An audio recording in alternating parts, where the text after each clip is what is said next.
11th physics. इसके पहले आप यूजेस, इसके पहले हम लोग पढ़े uses of dimensional equation. 3 uses मैंने बताया था। चेकिंग द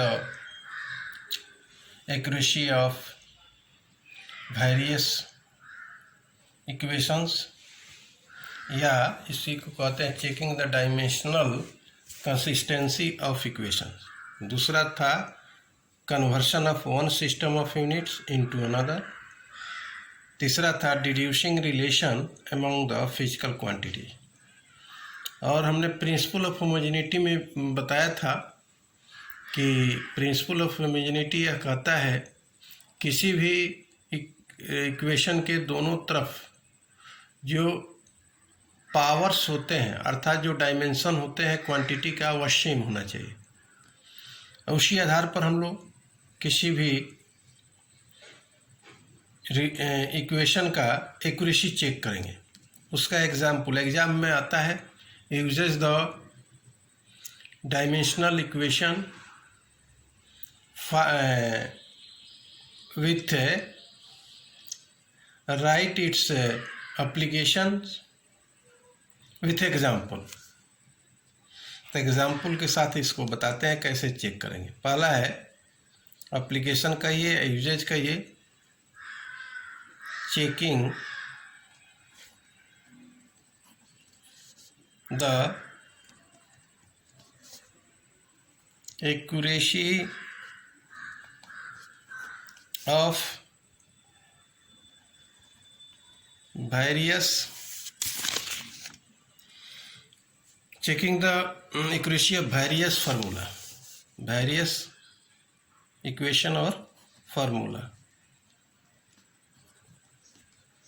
ठीक है, अब इसका एग्जाम्पल लेते हैं कैसे हम चेक करते हैं डायमेंशनल इक्वेशन का उपयोग करते हुए।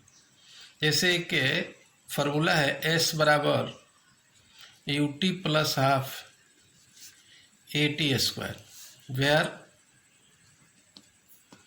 यह फार्मूला 9th में आप पढ़े होंगे। S बराबर क्या है?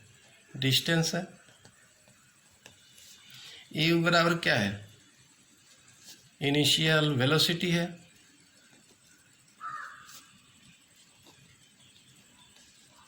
ठीक है, t बराबर क्या है?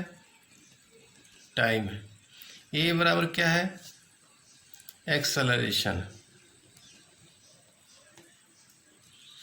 तो इस तरह हम इस इक्वेशन का, इस फार्मूला का हम लोग एक्यूरेसी चेक करेंगे डायमेंशनली।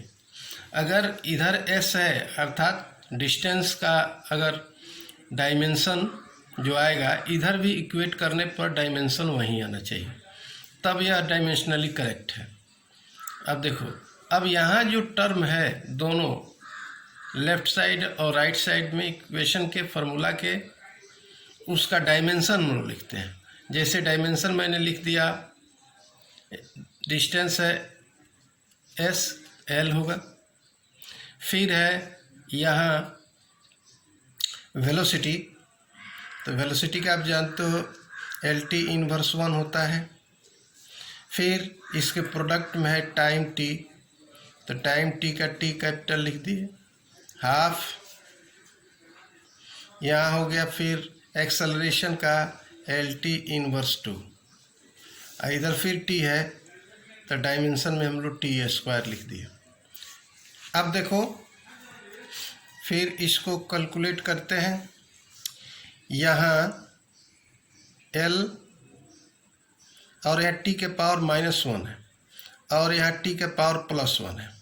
आधार सेम रहता है तो पावर जुड़ जाता है, तो यहाँ लिखेंगे -1 + 1 प्लस हाफ, यहाँ हो गया। फिर L का पावर 1 + 1 है, t का पावर यहाँ -2 है, यहाँ +2 है, फिर जुट जाएगा। आधार सेम रहता है तो पावर जुड़ जाता है। अब फिर यहाँ हो गया, यह कट जाएगा तो t का पावर 0 हो जाएगा। फिर हाफ, यहाँ t का पावर भी फिर 0 आ गया। तो इसका मतलब है टी का पावर 0 मीन्स 1, किसी भी अंक का पावर 0 कर देंगे तो उसका वैल्यू 1 होता है। तो एल हो गया टी 1 और फिर यहाँ भी एल हो गया। इस तरह यह 1/2 से मतलब नहीं, न्यूमेरिकल वैल्यू से मतलब नहीं है। यहाँ सिर्फ यह देखना है कि इस इक्वेशन के या फार्मूला के लेफ्ट साइड में जो फिजिकल क्वांटिटी है उसके डायमेंशन यदि एल है या किसी भी चीज़ है, जो डायमेंशन आता है राइट साइड में सभी फिजिकल क्वांटिटी का सेम डायमेंशन आएगा। तो दिस फार्मूला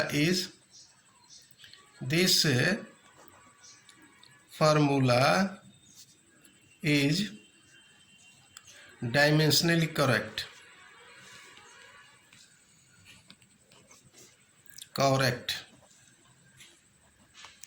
इस तरह बहुत ऐसे आपको सवाल होंगे जिसका एक्यूरेसी आप चेक कर सकते हो, उसका डायमेंशन लिख करके उसका एक्यूरेसी। जैसे एक और बताते हैं आपको, जैसे मान लो यह दूसरा हो गया, ये पहला था एग्जाम्पल में। यह है, एक है चेक whether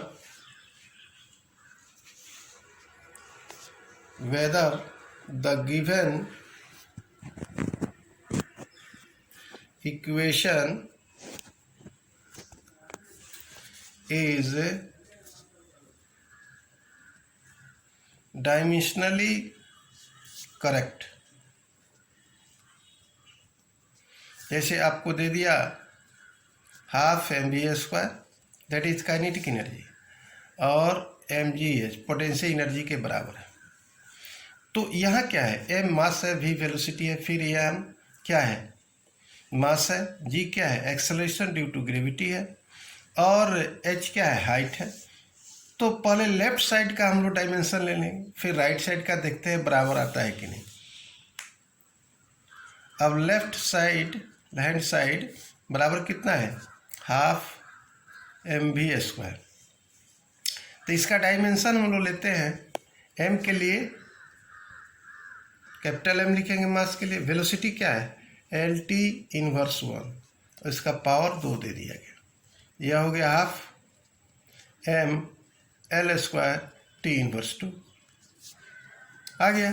अब राइट हैंड साइड में देखेंगे उसका डायमेंशन लेकर इसके बराबर आता है कि नहीं। तो यह हो गया फिर mgh, m के बदले m लिख देंगे। g क्या है, एक्सेलरेशन ड्यू टू ग्रेविटी है, एक्सेलरेशन है, तो एक्सेलरेशन का डायमेंशन होता है LT इनवर्स 2, और फिर h डिस्टेंस है तो इसका L लिख देंगे। तो यह आ गया m, L से L गुना हो गया, L² T इनवर्स 2 आ गया। तो इसका मतलब क्या है, देखो राइट हैंड साइड में जो डायमेंशन आता है फिजिकल क्वांटिटी का, यह 1/2 से मतलब नहीं है। जो फिजिकल क्वांटिटी का डायमेंशन आता है सेम वही यहाँ आता है, एनर्जी का यह डायमेंशन है। इसका मतलब है कि the dimension of LHSS and RHS are equal, yes same, and hence the consistency या correctness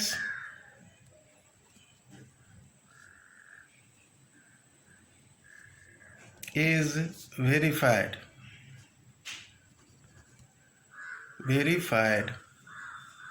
है। ठीक है, इस तरह आप किसी भी इक्वेशन या रिलेशन का आप डायमेंशन चेक कर सकते हो। ठीक है, अब आगे देखते हैं। दूसरा है, आपको दूसरा इसका फॉर्मूला दिया है, जो यूजेज दिया है कि कन्वर्शन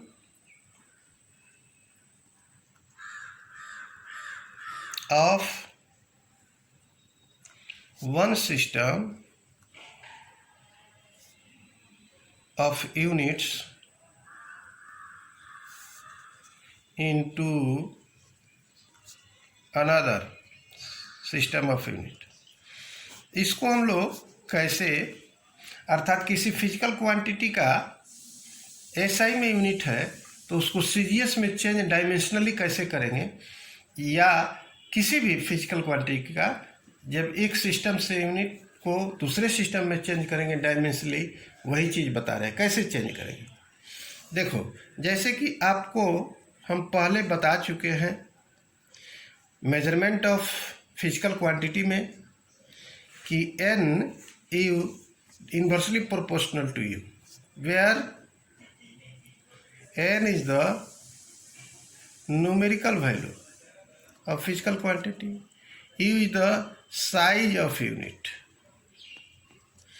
जब साइज ऑफ यूनिट बड़ा होगा तो न्यूमेरिकल वैल्यू उस क्वांटिटी का कम होगा। इसका मतलब है n1 u1 यह कांस्टेंट के बराबर होगा, n2 u2 के बराबर, अर्थात n2 बराबर हो जाएगा n1 u1 बाई u2। ठीक है, तो यहाँ u1 क्या है देखेंगे, u2 क्या है, where u1 and u2 are two units of measurement of the quantity and अब देखेंगे n1 n2, तो n1 n2 क्या है, न्यूमेरिकल वैल्यू है, and n1 and n2 are their respective numerical value। ठीक है ना, वैल्यूज। तो इस तरह हम लोग अगर मान लो यदि if m1 l1 and t1 are the fundamental units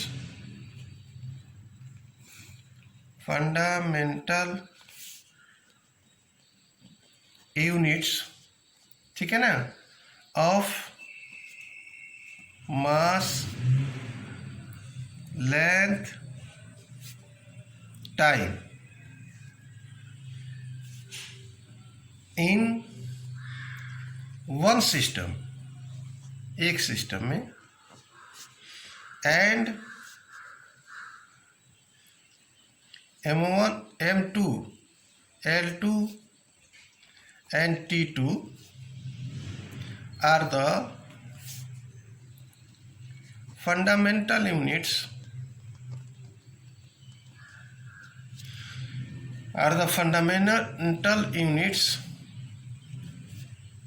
of mass length and time, mass length and time. Then u1 बराबर हम लोग क्या लिख सकते हैं, u1 बराबर लिख सकते हैं m1 a l1